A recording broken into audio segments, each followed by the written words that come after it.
Bismillahirrahmanirrahim. Assalamualaikum warahmatullahi wabarakatuh. Alhamdulillah. Wassalatu wassalamu ala sayyidina Rasulillah wa ala alihi wa sahbihi wa mawala. Wa la hawla wa la quwwata illa billah. Rabbi shrah li sadri wa yassir li amri. واحلل عقدة من لساني يفقهوا قولي اللهم علمنا ما ينفعنا وزدنا علما وارزقنا الإخلاص في النية والقول والعمل وبعد نخلص النية لله تعالى إخلاص النية karena Allah Ta'ala. Ikhwani wa akhwati fillah, pembahasan kita pada siang hari ini, insya Allah kita akan membahas tentang pasal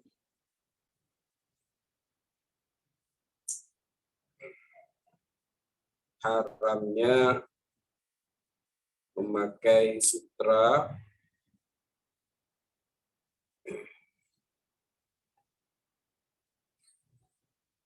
memakai cincin yang terbuat dari emas untuk laki-laki, dan bagaimana dengan perempuan juga. Yaqul al-mu'allif rahimahullah faslun wa yahrumu 'ala ar-rijali lubsul hariri wa at-taqaddumi bil-dhahabi wa yahillu lin-nisa'i wa qalilu adh-dhahabi wa kathiruhu fi at-tahrimi sawa'un.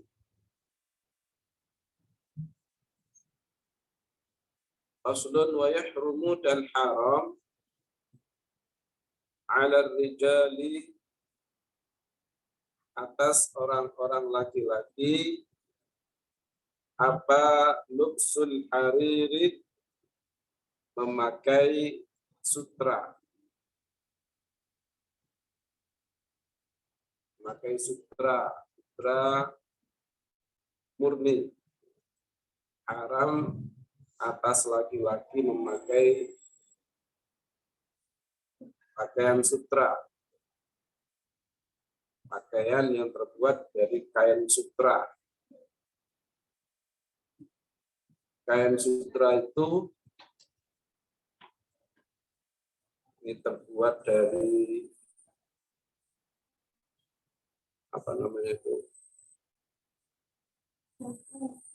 pompongnya ulat sutra.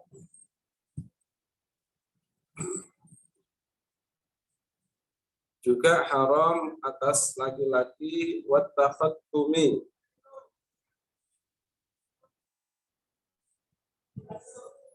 memakai khotam, pakai cincin bil-dhahabi, dengan emas, cincin yang terbuat dari emas. Adapun cincin yang terbuat dari perak untuk laki-laki maka boleh. Untuk laki-laki memakai cincin terbuat dari perak itu boleh. Adapun memakai cincin yang terbuat dari emas itu tidak boleh. Meskipun dia ini raja emas,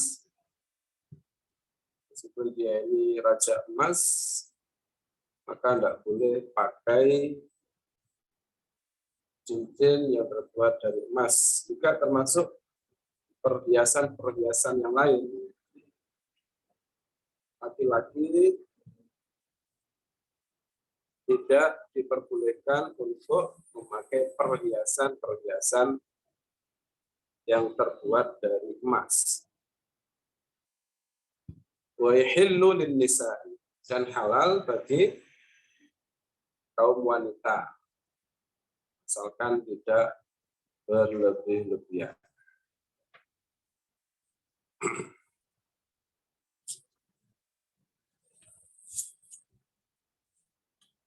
Jadi laki-laki tidak boleh memakai perhiasan yang terbuat dari emas, sebagaimana dijelaskan dalam sebuah hadis, uhilla al-dhahabu wal fiddatu wal hariru li inasi ummati.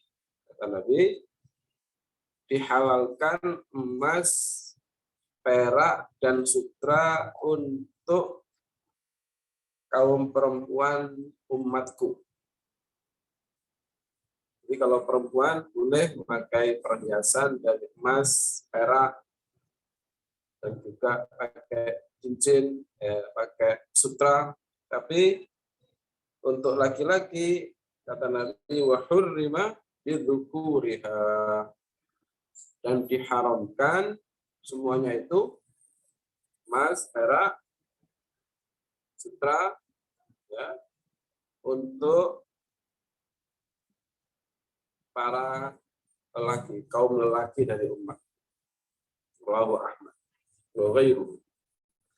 Bahkan Imam Ahmad dan selainnya. Jadi kalau perempuan boleh pakai perhiasan emas, perak, sutra,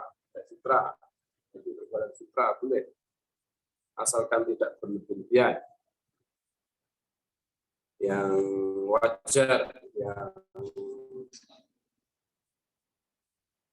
ya sedang-sedang, ya sewajarnya lah. Kalau berlebih-lebihan itu namanya israf, ya nggak boleh kalau berlebih-lebihan.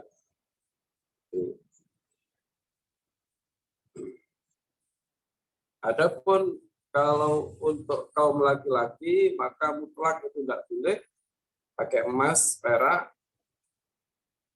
dan juga sutra, kecuali memakai cincin yang terbuat dari perak. Ya kayak inilah. Ini dari perak, apa? Itu Nabi memakainya. Cincin Nabi terbuat dari perak. Dan tidak apa-apa.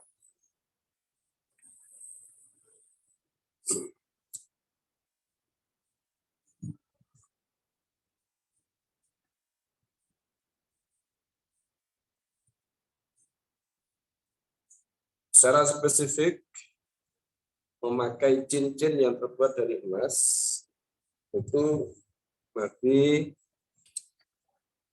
dalam sebuah hadis riwayat Bukhari Muslim dari Abu Hurairah radhiyallahu anhu, anin Nabi, dari Nabi sallallahu alaihi wasallam, annahu naha an khatimidz dzahab, khatamidz dzahab, bahwa Nabi melarang dari emas, cincin emas, ya, cincin emas.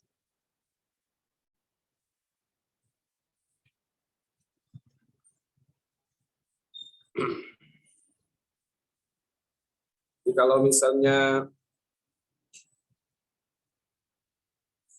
ingin melakukan tukar cincin, tunangan, ya, tukar cincin, karena laki-laki nggak boleh pakai cincin emas, maka ya pakai perak.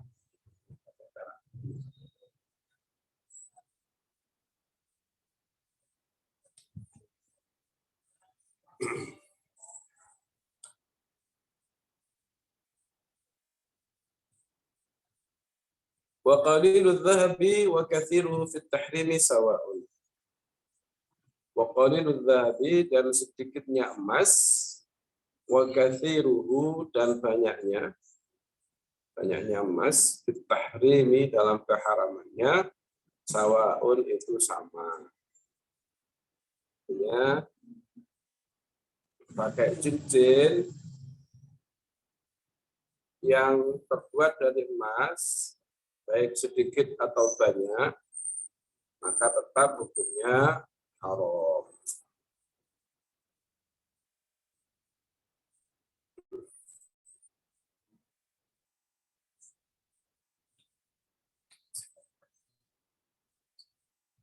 Wa idza kana ba'du thawbi ibrai saman wa ba'duhu qubnan aw kattanan jaza lubsuhu ma lam yakun al-ibrai samu ghaliban. Wa idza kana, dan jika ada apa ba'du thawbi sebagian pakaian itu ibrai saman, itu sutra. Jika sebagian pakaian itu unsurnya terbuat dari sutra, wa ba'duhu, dan sebagiannya ubnan, itu kapas. Kalau pakaian itu sebagian dari sutra, sebagian dari kapas, au kattanan, atau katun. Apa istilahnya? Hah? Katun, bukan katun. Kan katun itu bukan kapas, bukan. Bukan ya? Ya? Baik.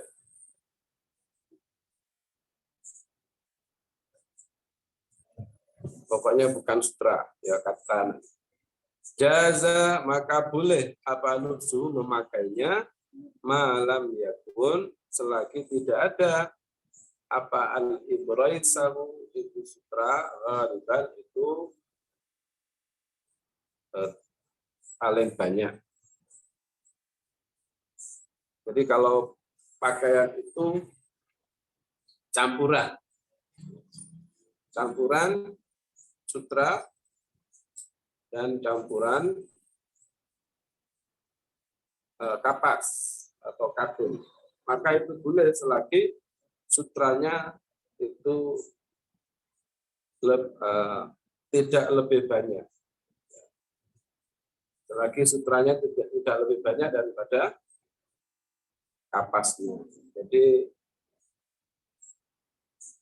lebih banyak apa kapasnya daripada sutranya. Lebih banyak kapasnya daripada sutranya. Maka kalau campurannya sutranya itu lebih sedikit, maka itu tidak apa-apa.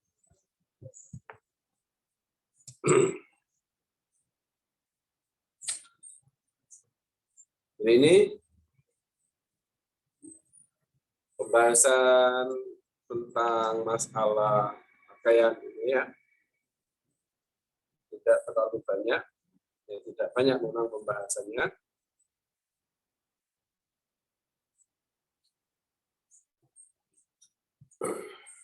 Maka untuk selanjutnya langsung kita bahas materi selanjutnya, yaitu tentang tata cara pengurusan jenazah.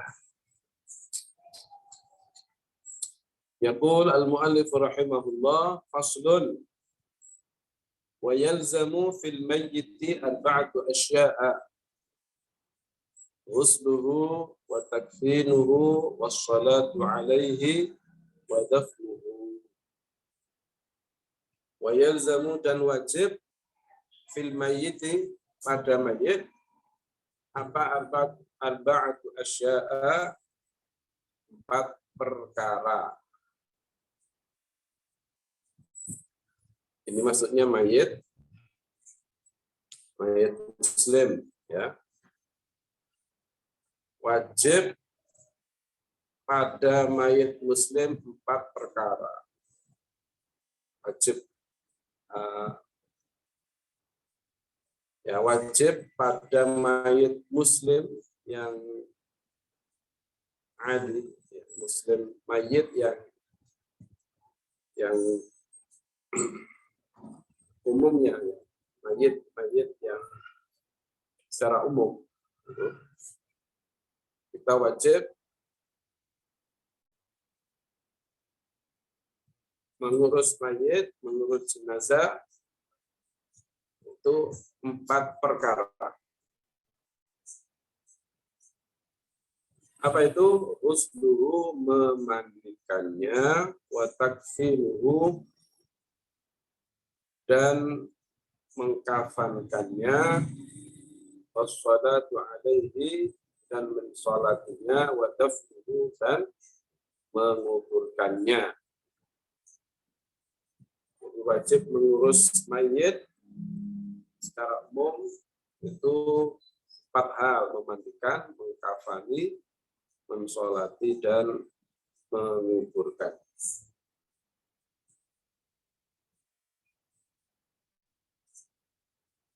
Ini mayit muslim. Adapun kalau mayitnya itu bukan muslim, mayitnya itu non muslim, maka kita tidak punya kewajiban untuk mengurusnya. Ya. Tidak punya kewajiban untuk mengurus mayit yang non muslim. Artinya tidak wajib itu gimana? Kita tidak punya tanggungan kewajiban. Artinya kalau kita tidak mengurusnya, maka kita tidak berdosa. Mayit non muslim tidak wajib dimandikan, tidak wajib dikafani. Tapi kalau kita memandikannya gimana? Boleh. Kalau kita mengkafaninya, boleh. Tapi kita tidak punya kewajiban. Ya, kalau kita membiarkannya, kita tidak berdosa. Jadi kita boleh memandikan, boleh mengkafaninya, boleh. Tapi dia tidak punya kewajiban. Untuk non-muslim. Wassalatu alaihi, adapun mensolatinya haram. Kita mensolatkan non-muslim. Ya, haram mensolatkan non-muslim. Termasuk mentahlilkannya. Ya, apalagi kasus sekarang ada artis apa itu ya? Ini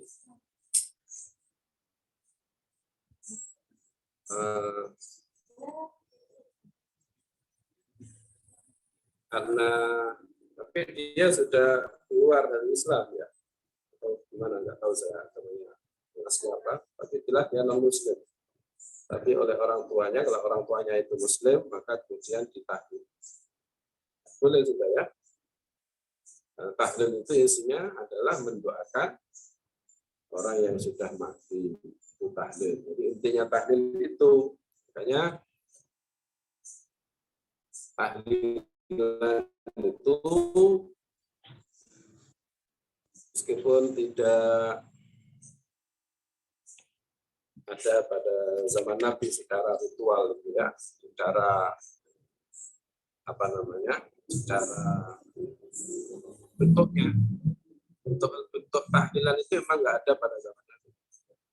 Tapi intinya tahlilan itu adalah mendoakan orang yang sudah meninggal. Dan mendoakan orang yang sudah meninggal itu boleh, ya, asalkan yang didoakan itu adalah seorang muslim, ya, boleh didoakan. Dalil yang paling jelas akan bolehnya kita mendoakan orang yang sudah meninggal, seorang muslim sudah meninggal, ya sholat jenazah itu dalil yang paling jelas akan kebolehan kita itu mendoakan orang yang seorang muslim yang sudah meninggal. Karena dalam sholat jenazah itu ada doanya, ya. Dalam sholat jenazah ada doa, bahkan doanya itu 2 kali, ya, ditakbir ketiga dan keempat. Ya Allahumma ighfir lahu warhamhu wa'afi wa'fu anhu. Itu kalau laki-laki jenazahnya. Kalau perempuan, Allahumma ighfir laha warhamha wa'afiha wa'fu anha.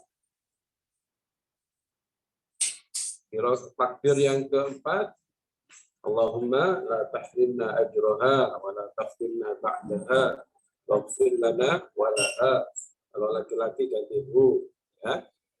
Itu kan mendoakan orang yang sudah mati. Andai kata mendoakan orang sudah mati itu tidak ada manfaatnya, berarti salat jenazah juga tidak ada manfaatnya. Ya. Maka ini dalil yang paling jelas akan dibolehkannya mendoakan seorang muslim yang sudah meninggal itu adalah sholat jenazah. Ya. Dan inti daripada tahlilan yaitu dalam tahlilan itu kan mendoakan orang mati, tapi dengan dibungkus dengan apa? Baca Yasin. Ya, setelah Yasin baca aurat, beberapa doa-doa yang apa? Ayat Quran juga, ya, ada Qul Al-Falaq, An-Nas, ya, akhir surat Al-Baqarah, awal surat Al-Baqarah, akhir surat Al-Baqarah, ayat kursi, ya, ada tahlil, la ilaha illallah, ada tasbih, ada sholawat. Itu semua kan doa-doa yang diajarkan Rasulullah.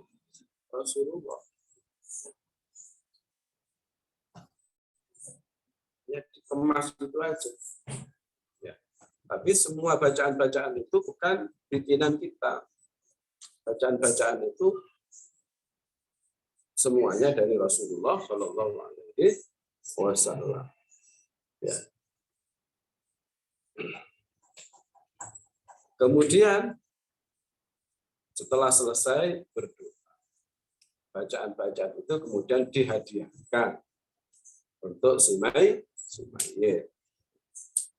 Menghadiahkan pahala bacaan Quran itu boleh dan sampai kepada mayit. Ya, sampai kepada mayit.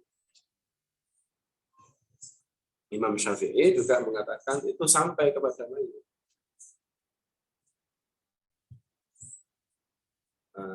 Cuma ini ada syubhat. Ya, syubhat apa syubhat itu?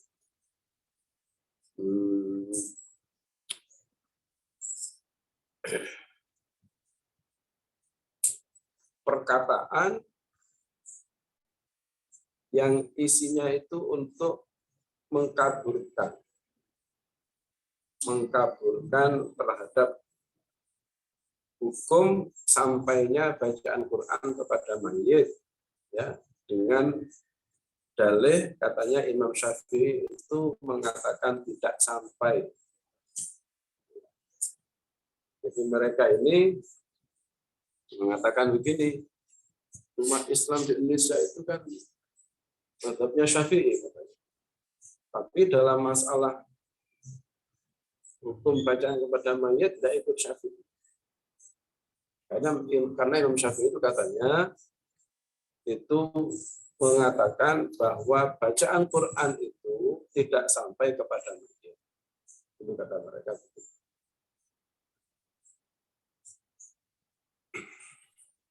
Ini memang senangannya mereka ya begitu. Jadi mengambil ibarah dari ulama kita itu tidak utuh. Sehingga kemudian mempengaruhi awam. Seakan-akan Imam Syafi'i itu melarang. Ya, melarang membaca Quran kepada mayit, untuk mayit. Ya. Padahal tidak seperti itu. Tidak seperti itu. Apa maksudnya Imam Syafi'i? Memang ada teks nas Imam Syafi'i mengatakan bahwa bacaan Quran itu tidak sampai kepada mayit. Memang ada kalimat itu. Tapi ada kelanjutannya. Tidak mutlak begitu. Dan tidak berarti bahwa Imam Syafi'i mengatakan tidak sampai. Apa maksudnya? Bahwa bacaan Quran itu tidak sampai kepada mayit. Ada lanjutannya itu. Jika seseorang itu membaca Quran untuk mayat itu, dia ini jauh dari kuburan. Dan tidak diakhiri dengan doa ihda'us sawab. Ya, tidak diakhiri dengan doa menghadiahkan pahala. Itu tidak sampai, kata Imam Syafi'i.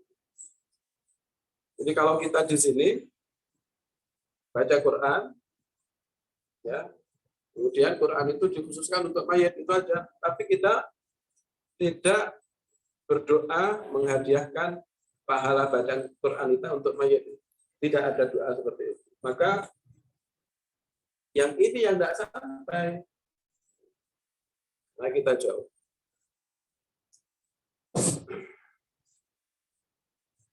Bahkan Imam Syafi'i itu mengatakan, andai kata menghafalkan Quran di kuburan itu aula, afdal. Baca Quran seluruhnya 30 juz di kuburan itu bahkan itu afdal, lebih utama, aula. Ya, kalau di kuburan berarti tidak perlu doa ausil, tidak perlu doa hadiah pahala, tidak perlu karena sudah di tempat. Itu Imam Syafi'i itu. Jadi itu kata Imam Syafi'i itu. Ya. Jadi bukan berarti bahwa pahala bacaan Quran tidak sampai ke mayat mutlak. Tidak begitu. Tapi ini dijadikan senjata oleh mereka untuk menyerang kita. Tapi apa? Diambil separuh-separuh. Tidak utuh. Nah, itu maka curangnya mereka di sini. Mereka sering curang, jangan percaya makanya kepada mereka ini yang anti tahlilan. Karena mereka itu curang. Ketika menyetir perkataan ulama, mereka itu curang, tidak utuh. Ya. Sebagaimana mereka juga ketika menyetir perkataannya Mbah Hasyim Asy'ari yang mengatakan bahwa Mbah Hasyim Asy'ari itu mengingkari peringatan Maulid Nabi yang isinya itu ada kemungkaran. Jadi Mbah Hasyim Asy'ari itu punya kitab namanya At-Tanbihat Al-Wajibat fi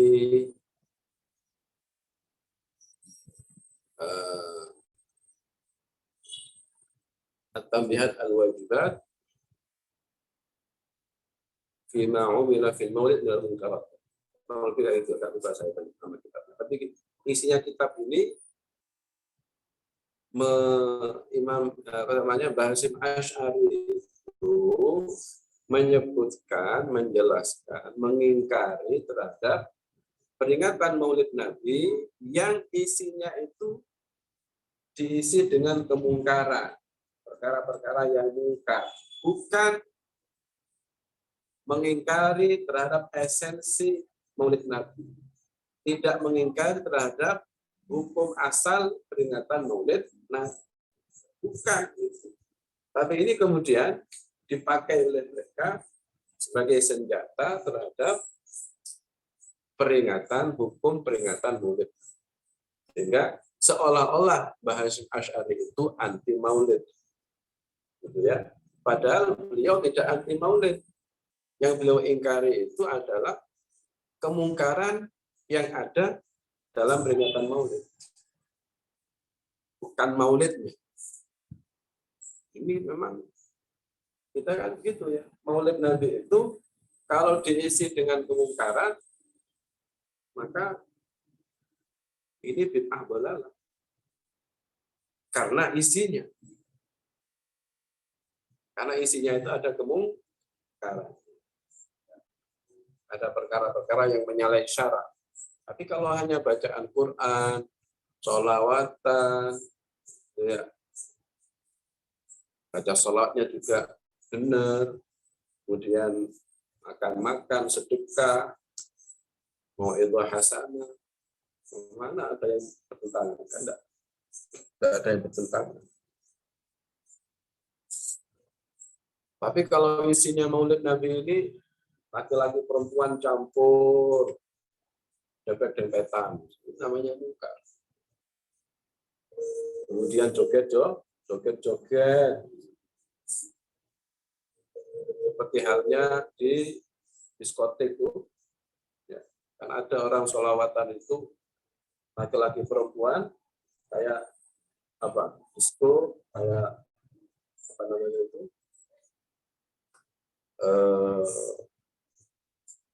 joget itu loh, dansa gitu. Itu kan munkar itu namanya. Nah, kalau yang kayak gitu itu ya nggak benar itu memang. Gitu. Tapi mereka memang tidak jujur, gitu ya. Karena itu maka jangan percaya kepada mereka yang anti tahlilan, menggunakan ya dalil Imam Syafi'i atau para ulama-ulama yang sebenarnya pendukung maulid atau tahlil. Mereka tidak bisa dipercaya. Ya. Jadi tahlilan itu ya boleh. Intinya kalau tahlilan itu mendoakan. Intinya itu mendoakan orang yang sudah meninggal. Ya. Maka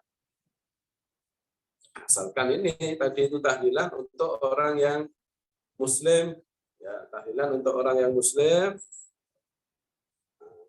maka boleh. Tapi kalau nahlili orang non muslim tidak boleh, karena non muslim itu dosanya tidak diampuni oleh Allah.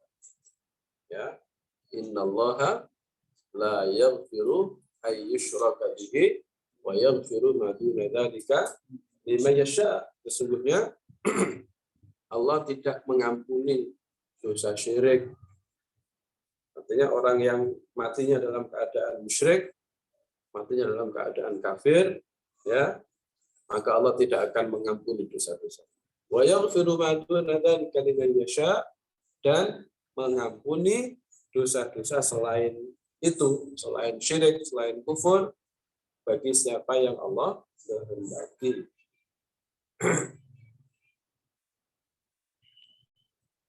Kalau dia ini non muslim, ya tidak akan diampuni oleh Allah. Tidak boleh.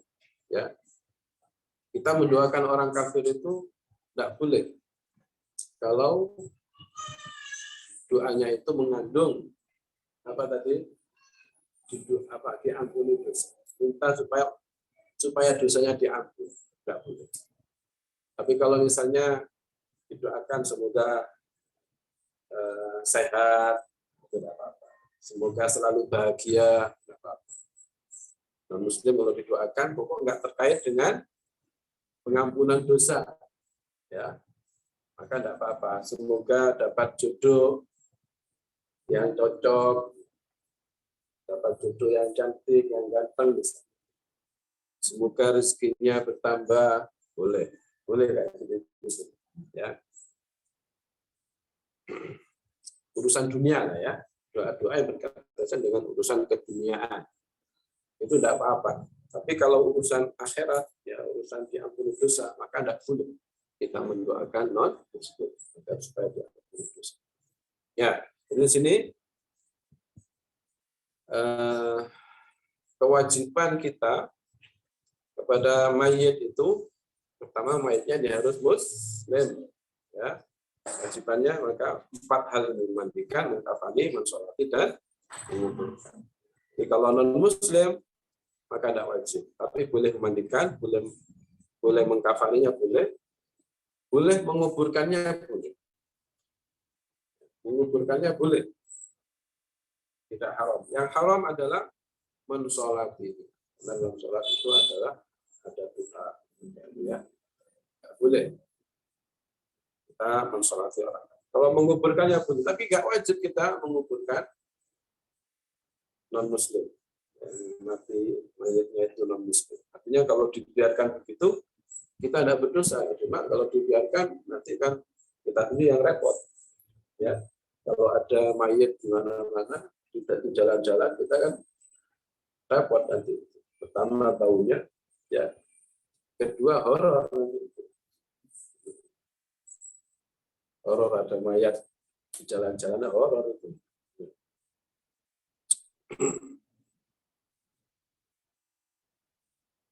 Kemudian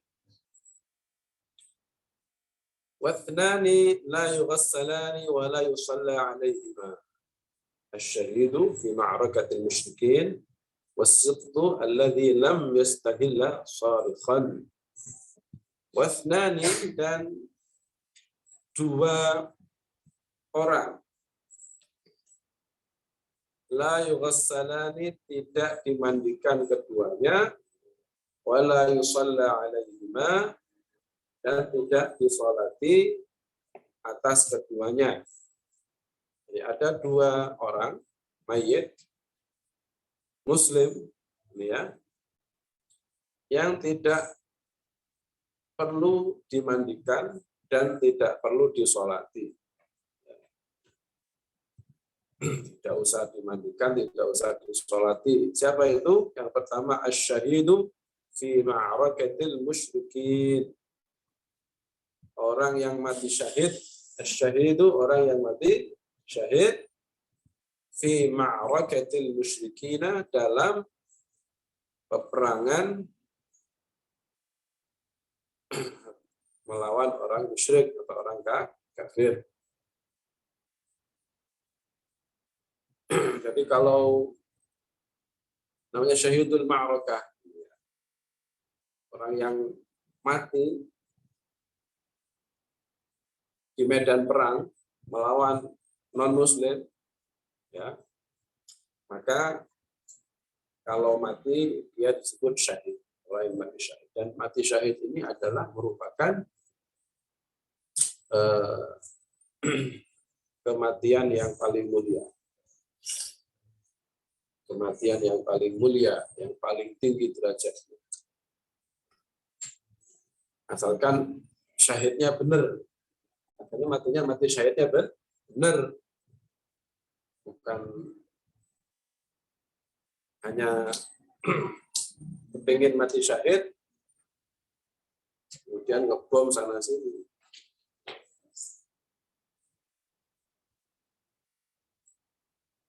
Yang dibom masjid lah. Bukan mati syahid itu. Ya apa? Mati sangit ya. Bukan mati syahid, mati sangit. Jadi syahidnya benar ya. Dia mati di medan perang melawan non-muslim. Meskipun meninggalnya itu tidak secara langsung dibunuh oleh orang kafir. Ya, tidak terkena senjata musuh langsung. Ya. Meskipun meninggalnya itu karena naik kuda jatuh, mati, syahid. Atau ada temannya nembak musuh yang kena temannya sendiri, mati, syahid. Karena itu matinya di medan perang.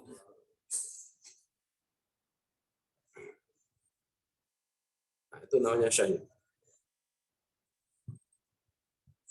Pokoknya syahid melawan perang itu melawan non-muslim. Tapi ya niatnya kudu niat apa ya? Matinya itu bukan karena bunuh diri. Baik, kalau bunuh diri. Ya. Jadi kalau di medan perang dia ikut perang. Tapi biar mati syahid bunuh diri, enggak mati syahid itu. Sangit juga. Bukan mati syahid.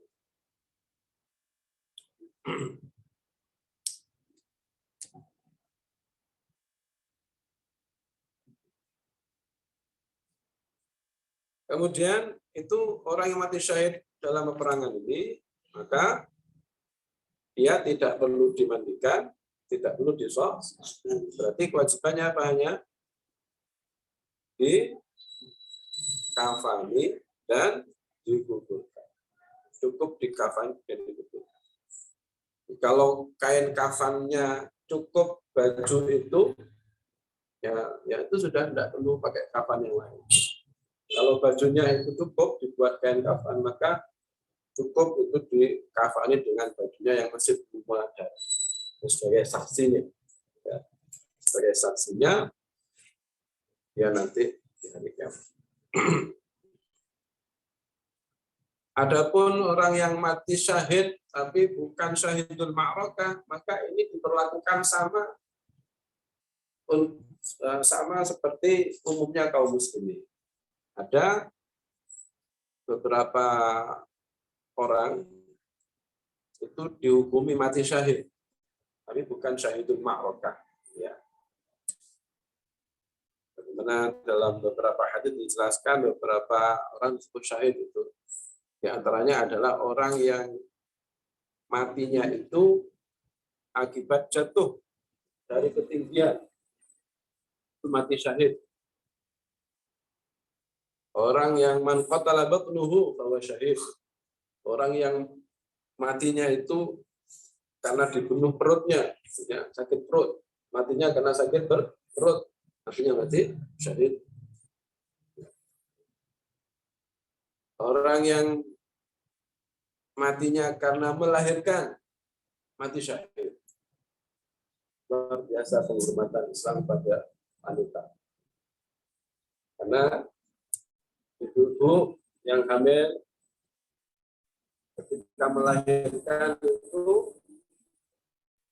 apa? Itu perjuangan antara hidup dan mati.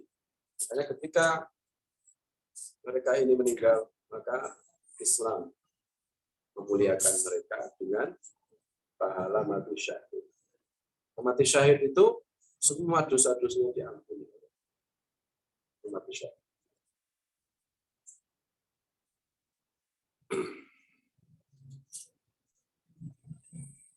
Perempuan itu biasanya kalau sudah ketika melahirkan itu biasanya sudah kapok, nggak mau hamil lagi. Karena merasakan bagaimana sakitnya melahirkan.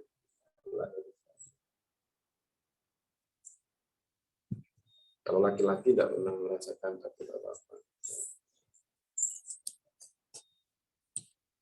Kalau perempuan, kalian belum lah ya, belum. Nanti dari pengalaman, dari dunia. Ini bukan nakut-nakutin, itu ya. Tapi biasanya mereka itu ketika melahirkan itu, udahlah kapok, saya nggak melahirkan lagi. Tapi besoknya lagi hamil lagi. Nggak lama setelah itu hamil lagi. Jadi hanya kapok sendiri, begitu saja. Memang berat ya. Wanita melahirkan sangat berat. Katanya sih sakit.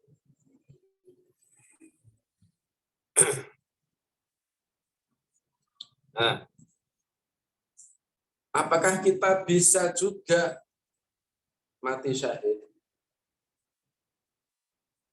Bisa. Setiap Muslim itu bisa mati syahid. Ya. Meskipun tidak di medan perang.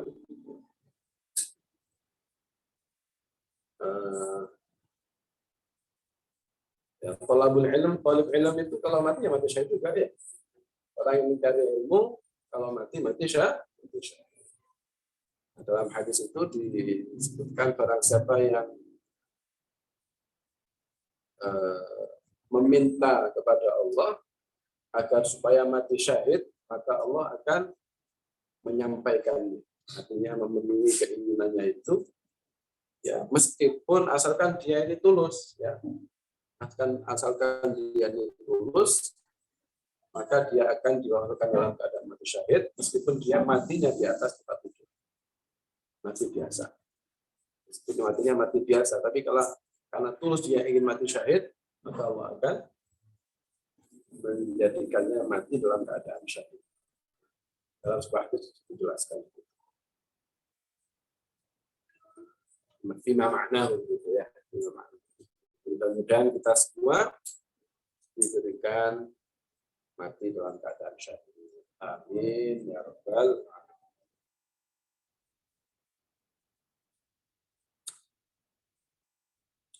Jadi kalau syahidul ma'rakah itu saja yang diperlakukan khusus.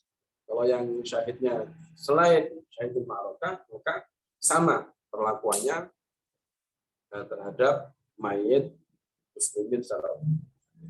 Yang kedua, wasyaqtu alladzi lam yastahilla sharifan, wasyaqtu dan bayi keguguran. Ya, syaqtu bayi keguguran.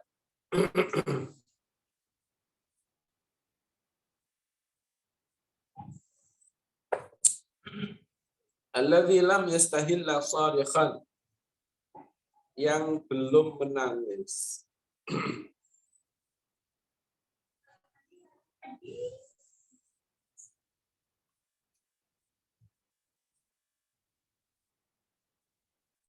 Artinya belum ada tanda-tanda hidup.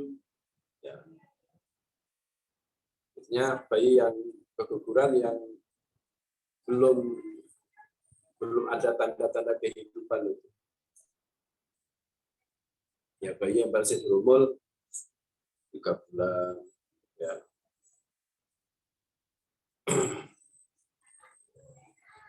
Masuk 4 bulan, kalau dia keluarnya itu tidak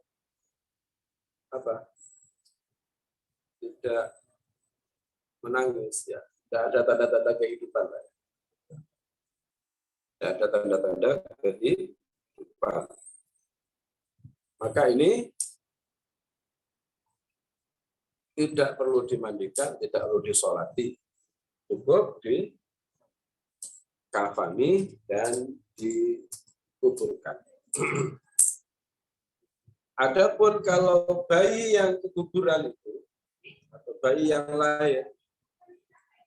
yang lahir hidup setelah beberapa saat meninggal, maka ini diperlakukan sama dengan orang dewasa. Ya, sama diperlakukan seperti orang dewasa. Artinya tetap wajib dimandikan, dikafani, disolati dan dikuburkan. Ya, kalau memang dia ini lahirnya dalam keadaan hidup.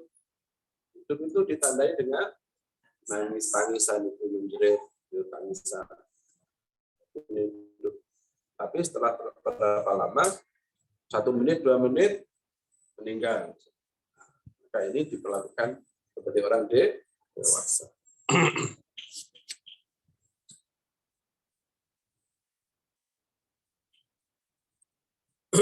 Tanggung sudah ini selesaikan. Wa yughassalul mayyitu witran. Wa yughassalu dan dimandikan siapa al-mayyitu, mayyit, witran.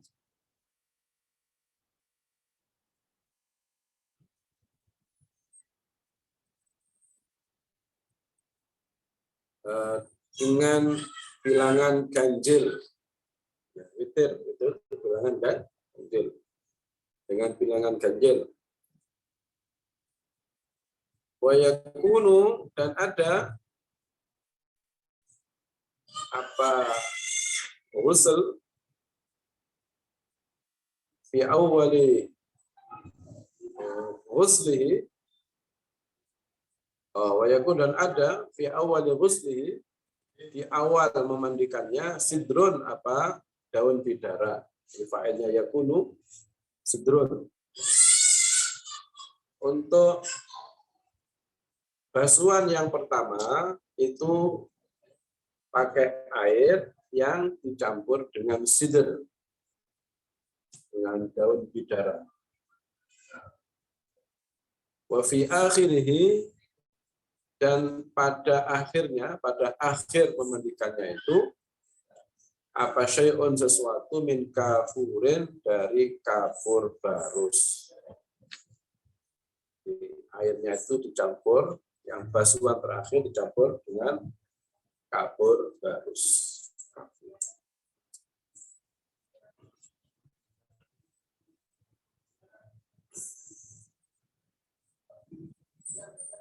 Wa yukaffanu, dan dikafani siapa mayit fi salasati athwabin, dalam 3 pakaian, bidin yang putih, disunahkan ya, dikafani dengan 3 helai pakaian putih, laisa fiha qamisun wala imamatun,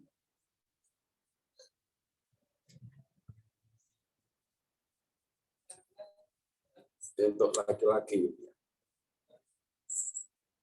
Laisa fiha, tidak ada, fiha di dalam salah satu aswab itu, 3 pakaian itu, qamisun, apa gamis, wala imamatun, dan tidak pula sorban.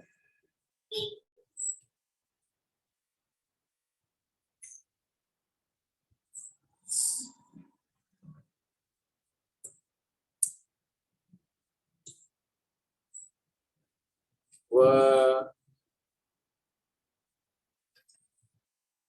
yukabbaru alaihi 4 takbirat. Wa yukabbaru, ya. Ini ya, dapatnya wa yukabbaru. Tertulis wa yukabbiru, ya. Tertulis wa yukabbiru, dan yang kita dapatkan wa yukabbaru. Wa yukabbaru alaihi 4 takbiratin. Wa yukabbaru, dan ditakbiri alaihi, atas mayit, 4 takbiratin, 3 takbiratul, ya, 3 takbir. Artinya sholat jenazah itu dilakukan dengan 4 kali takbir. Yaqra'u,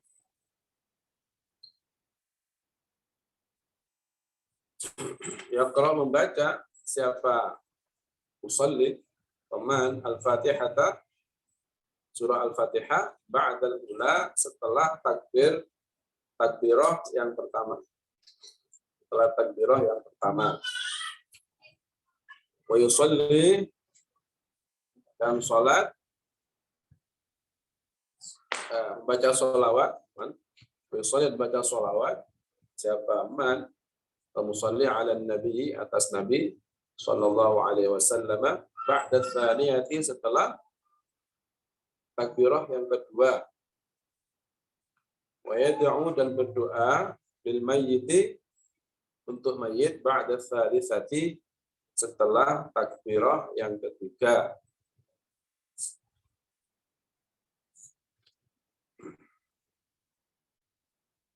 Jadi ini sholat mayit itu ya dilakukan dengan 4 kali takbir, 4 kali takbir, 4 kali takbir,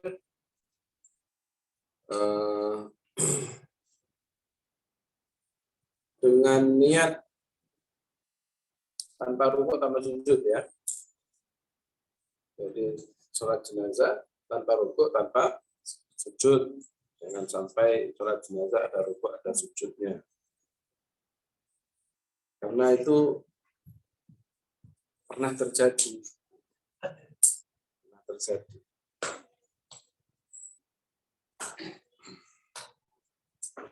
Mungkin saking sepanengnya atau apa karena ketidaktahuannya, bisa jadi karena tidak tahu, atau karena dia ini sepaneng, gitu ya. Terjadi ada mahasiswa dalam sebuah KKN, ya kakak kelas kalian itu, disuruh ngimami sholat jenazah, malah rukuk dan sujud. Ya kacau akhirnya itu ya. Jadi tanpa rukuk, tanpa sujud.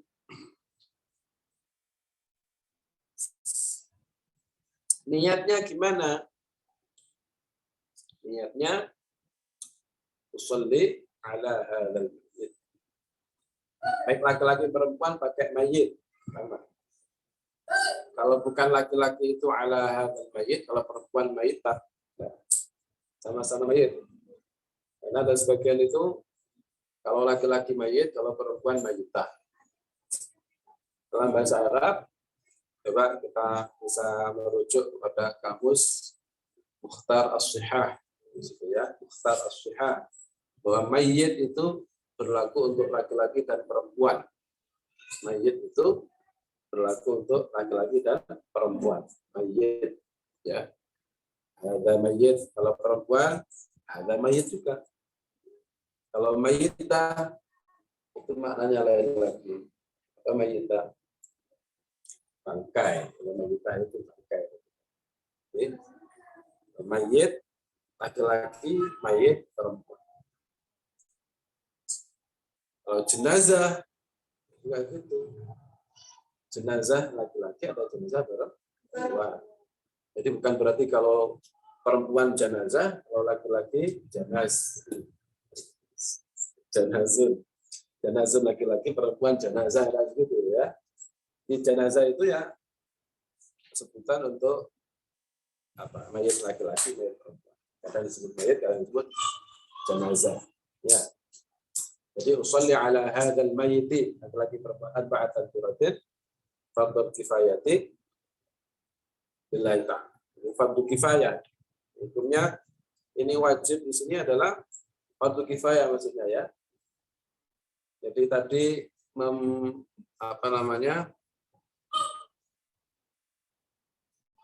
ngurus jenazah di sini, kewajibannya di sini, ini wajibnya wajib kifayah, bukan wajib ain. Ya wajib kifayahnya, wajib kifayah itu gimana, Cik? Wajib kifayah itu gimana, Cik? Wajib kifayah atau wajib kifayah itu gimana? Jika sebagian ada yang melakukannya, maka sebagian yang lain gugur kewajiban. Itu ya. Usolli ala hadzal mayyit, perempuan. Adapun kalau doanya, ya doanya berarti menyesuaikan. Kalau doa itu, kalau laki-laki ya bu, kalau perempuan ya ha. Ya. Nah, jadi setelah takbir pertama, Allahu Akbar, itu baca Fatihah. Kemudian takbir lagi, kedua, setelah itu baca sholawat. Baca sholawat minimal ya Allahumma sholli ala Muhammad wa ala ali Allahumma sholli ala Muhammad, cukup. Kalau ingin sempurna baca sholawat Ibrahimiyah. Sholawat Ibrahimiyah. Allahumma sholli ala Muhammad wa ala ali Muhammad kama shallaita ala Ibrahim wa ala ali Ibrahim wa barik ala Muhammad. Dan seterusnya. Boleh pakai Sayyidina, boleh apa Sayyidina.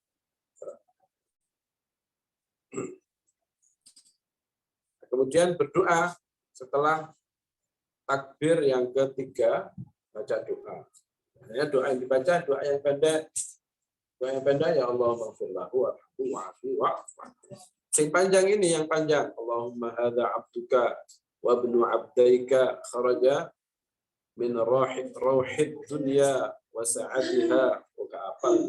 Saya aja ada apal. Ya.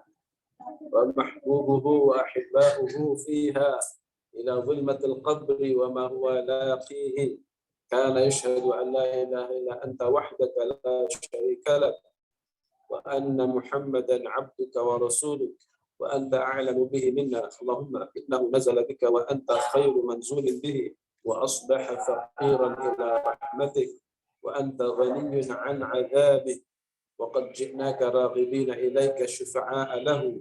Allahumma in kana muhsinan fazid fi ihsanihi wa in kana musii'an fatajawaz anhu wa naqhi bi rahmatik ridaka برحمتك رضاك وقه فتنة القبر وعذابه وافسح له في قبره وجاف الأرض عن جنبيه ولقه برحمتك الأمن من عذابك حتى تبعثه آمنا إلى جنتك برحمتك يا أرحم الراحمين. Ini mungkin ini doa dibaca kalau yang meninggal itu kiai. Ini bacanya panjang sini. Ada apa saya? Nah, minimal baca Allah mufillahu wa simple, lekas marah, cepat selesai. Wa yaqulu fil rabi'ati, dan membaca fil rabi'ati pada takbir keempat, maksudnya setelah takbir keempat. Allahumma la tahrimna ajrahu wa la taftinna ba'dahu waghfir lana wa lahu.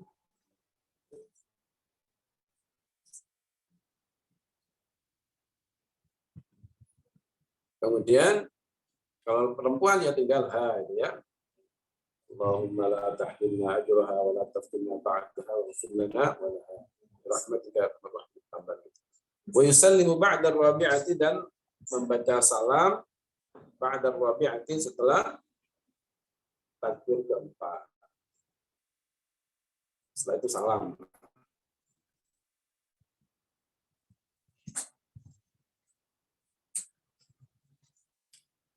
Assalamualaikum warahmatullahi wabarakatuh. Assalamualaikum warahmatullahi wabarakatuh.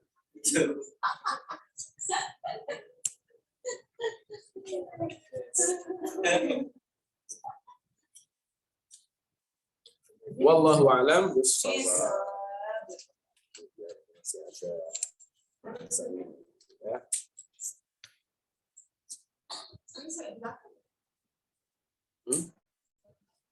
Insya Allah.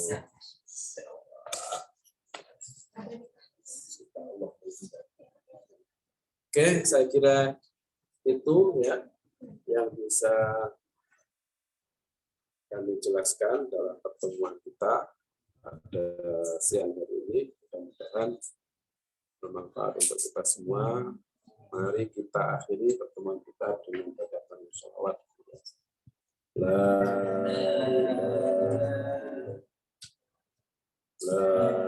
ilaha illallah. La ilaha illallah. Allahumma shalli ala sayyidina Muhammad wa ala alihi. Allahumma shalli ala sayyidina wa ala alihi. Allahumma shalli ala sayyidina Muhammad wa ala